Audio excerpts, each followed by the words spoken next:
Assalamualaikum warahmatullahi wabarakatuh. Perkenalkan, nama saya Rida Nurasizah dengan nomor NIM 2003111100031 dari kelas A Agroekoteknologi. Di sini saya akan memaparkan materi mengenai manajemen sumber daya lahan dalam aspek sosial ekonomi masyarakat, yaitu sebagai berikut.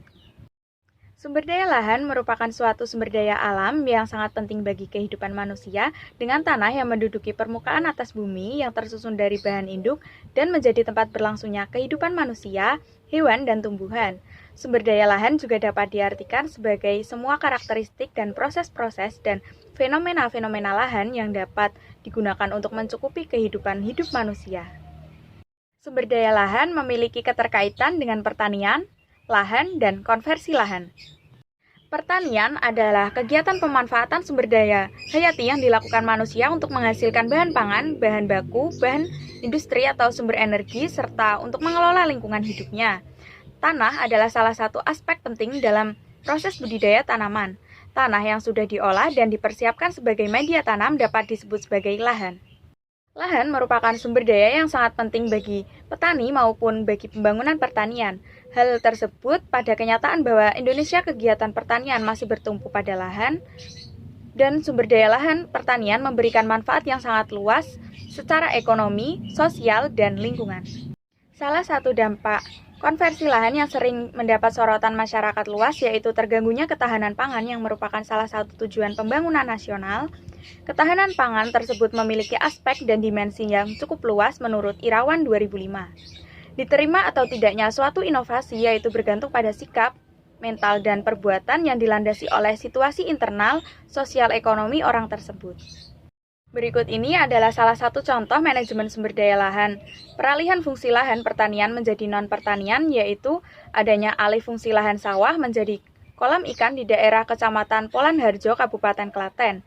Karakteristik sosial ekonomi yang dapat mempengaruhi motivasi petani untuk mengalihfungsikan lahan menjadi kolam tersebut yaitu umur, penguasaan luas lahan, pendidikan formal, pendapatan, lingkungan sosial, lingkungan ekonomi, dan sumber informasi. Permasalahan dalam pengelolaan sumber daya yaitu sebagai berikut. Permasalahan pengelolaan sumber daya lahan menjadi sangat penting dalam pembangunan ekonomi pada masa kini dan masa yang akan datang.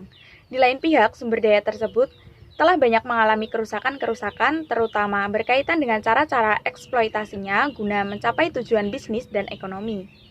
Kerusakan-kerusakan yang terjadi yaitu seperti di dalam ekosistem tersebut, terjadi terutama karena kekeliruan dalam pengelolaan, sehingga mengalami kerusakan yang disebabkan karena terjadinya perubahan besar yang mengarah kepada pembangunan ekonomi yang tidak berkelanjutan. Faktor lain yang menjadi penyebab terjadinya kerusakan sumber daya alam dan lingkungan hidup adalah karena masalah kekurangan dalam sistem penilaian terhadap sumber daya alam di dalam sistem ekonomi pasar yang berlangsung. Berlainan dengan jenis sumber daya lainnya seperti sumber daya manusia dan sumber daya buatan manusia dan sumber daya sosial yang selalu diperhatikan dan dipelihara oleh para perencana ekonomi. Maka sumber daya alam karena sifat-sifatnya yang telah diuraikan di atas dan nilai dari jasa-jasanya tidak ditransaksikan di dalam sistem ekonomi pasar, sehingga nilainya tidak terdaftar dalam neraca pendapatan regional dan nasional. Sehingga para pakar ekonomi menjadi bias di dalam cara memperhitungkan pendapatan nasional dan pertumbuhan ekonomi yang direncanakannya.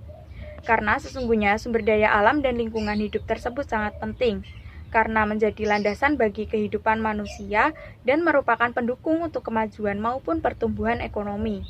Sehingga pada akhirnya dengan berlangsung terus terjadinya kerusakan tersebut akan mengancam keberlanjutan pertumbuhan ekonomi baik tingkat regional maupun nasional. Di bawah ini adalah daftar pustaka atau studi literatur yang saya gunakan untuk menyelesaikan tugas manajemen sumber daya lahan ini. Sekian yang dapat saya sampaikan. Terima kasih. Wassalamualaikum warahmatullahi wabarakatuh.